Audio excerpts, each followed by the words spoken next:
Hi guys, parang empoy ni, kumusta? Yari ko din subong para ituduan ta kamo kung paano magtimpla sang kape. Okay? So dapat mayara kamo sang coffee and then mayara kamo sang baso nga may init nga tubig. Naran to, kita nyo.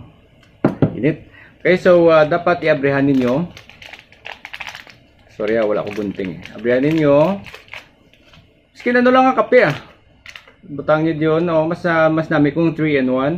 Iula ninyo diyon sa baso nga may ininit nga tubig ang inyong kape.